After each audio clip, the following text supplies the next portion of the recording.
think it's suicide, but it's not. It's this dream that's killing me. Rest your head, here's a lullaby, a melody for heavy eyes. Early to bed. Hey, what's up? This is Ken Susi with Fishman. I am the guitar player of Unearth as well as the Fluence artist relations guy and brand manager. I'm here with JD from Ice 9 Kills. Yo, what's up? We're here in Virginia Beach, right? Yep. Today is actually the first day that we've had decent weather, no rain, no intense sun, so things have been pretty good, right? Yeah, it's pretty cool. Pretty light temperatured. I like it. Nice. Well, okay, so let me just have you guys know, JD is a longtime Fluence user. I know that we've been out for only a few years, but he was one of the first guys to jump on board. Tell us about your guitars. Tell us about your rig. What are you playing? So I play Music Man, Ernie Ball, John Petrucci guitars. Play the JP6s, JP7s. My 6s have the Fishman Fluence Moderns in them, and my 7s have my 6 strings have the classics. The 7 strings have the moderns.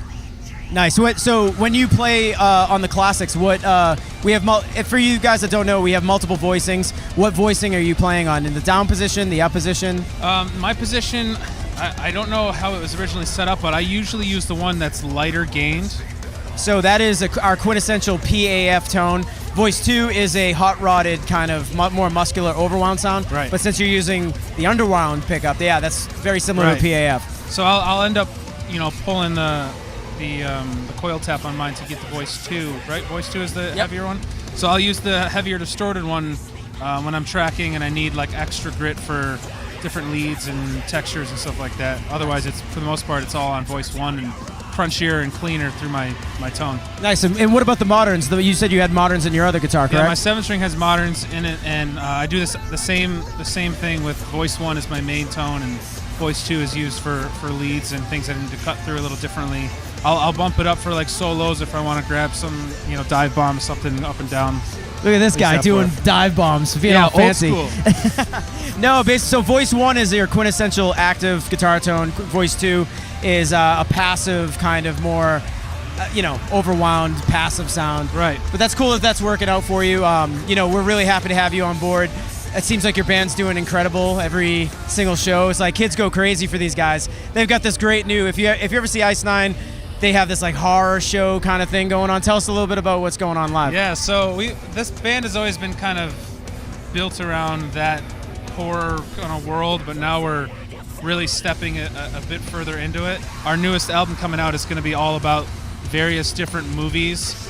Most of them are horror movies, and some of them are more darker, scarier movies.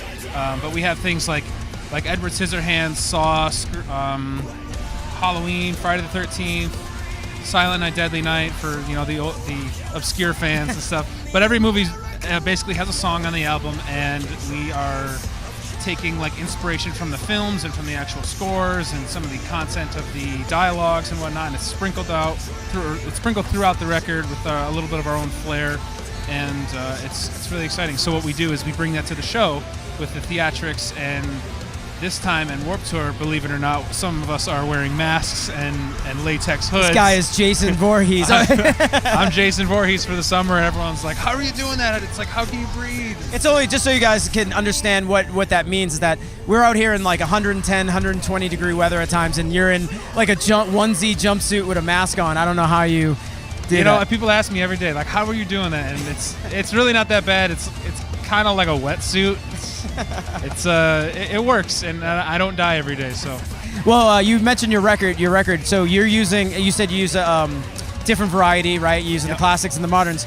So what's the deal as far as like, what have you noticed? And you don't have to name other companies or anything, but when you were using other pickups, what are you noticing with Fluence in the studio? Because I know JD is like the quintessential studio guy. He just does online tutorials, is always in the studio. So tell us what you think of Fluence in the studio. The recording aspect of this whole industry has really been what I've been drawn to since day one.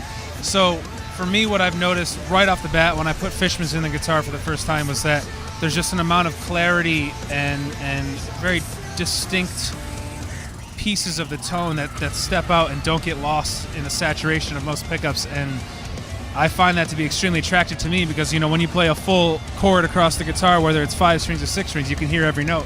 And for me, that's really important, as opposed to some pickups that'll really oversaturate your tone and just sound like fuzz or distortion, no matter how much you pull back or add to it. The Fishman pickups really just clear up so much of that extra noise and add clarity to a playing style that I really think is important for our styles of music. Well, thank you very much. That's awesome. And we're going to be getting you a set of Open Core Classics. We have the new Open Core Classics that look very retro. They have the old school bobbins and stuff like that, but can't wait for you to try the new split sound, Voice 3 on that. It's pretty amazing. Looking forward to it. Yeah, thank you very much for the interview, guys. We are at the Vans Warped Tour 2018, the very final, last Vans Warped Tour. Thanks for watching.